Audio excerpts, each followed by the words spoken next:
Hello guys and welcome back to the channel. Today we're going to be going over our favorite games from 2021, the games we platinumed and what we thought about them. Some of these games we did platinum and we loved a lot of them, but they just weren't good enough to make our top 10 list. Thanks for joining us, and here we go. First up, these are our honorable mentions. Control, Dirt 5, Hades, Halo Infinite, Hitman 3, Little Nightmares 2, Maneater, Pokémon Shining Pearl, Call of Duty Vanguard, Scarlet Nexus, Unpacking, Kena Bridge of Spirits. So our top 10 list is going to be in no particular order. Thanks for joining us. We're just going to get right into it. First up is Ratchet and Clank Rift Apart. This game has some beautiful graphics as well as some amazing DualSense features that really bring out the best in the PS5.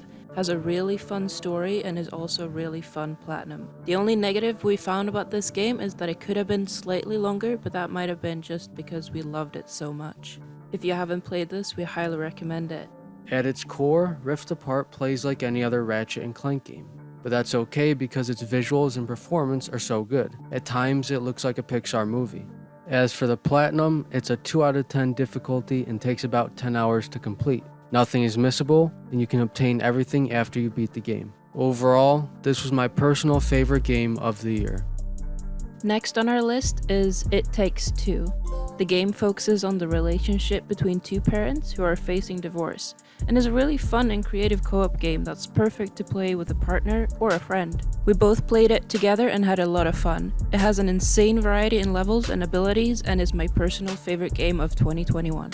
Overall, I was really surprised at how long this game was and how much variety there was in its levels, designs, and gameplay. It really blends so many different genres together for a really fun co-op adventure. When it comes to the Platinum Trophy, It Takes Two comes in at a 3 out of 10 difficulty. It will take around 15 hours to complete and nothing is missable. The main objective is to complete all the mini games to gain the collectibles, some of which reference their old games like A Way Out. The game is super charming, so I highly recommend checking this one out. Our next game is a classic made better for current gen gaming, Mass Effect Legendary Edition. This is the first time I'm playing the game, while Cam has played the originals as well. The part I love the most about Mass Effect is the world building. It sucks you in and feels alive. It makes you care for the characters and companions you meet along the way. I'm probably in the minority here, but the only fault I find with the game is the graphics. I wish it was a little more polished and higher resolution.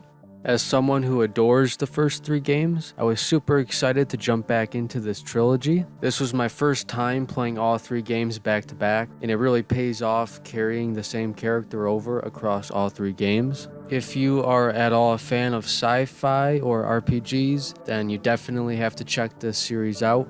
All 3 games offer a fun platinum, which include a mix of gameplay and story-related trophies, none of which are very missable. As long as you follow a guide, they're pretty easy to obtain. If you're going through all 3 games, it's an easy 3 platinums to get along the way. Life is Strange True Colors was another great game of 2021, with a deep and emotional story, relatable characters, and another easy platinum. I absolutely adored this game and loved the fact that it was released in one go, instead of the usual episodic approach the series has taken in the past.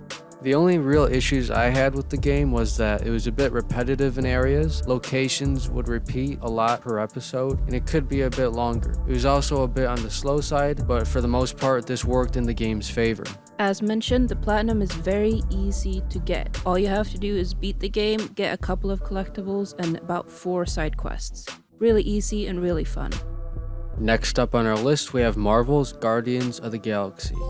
Now this game was surprisingly deep, had incredible character writing, and a fantastic score to go along with it. Throughout the game you only play as Star-Lord, which I think works in the game's strength. You get to learn more about him and his backstory as you go along. You also get great banter between your companions, both during the mission and back on the ship. The platinum for this game is really fun but also really tricky, so I highly recommend using a guide as you go through it. There's collectibles in this game that are completely missable that you can't even clean up in chapter select afterwards, which is the only fault in this game. Overall, this game was a real joy to play, and we highly recommend you checking it out if you haven't yet.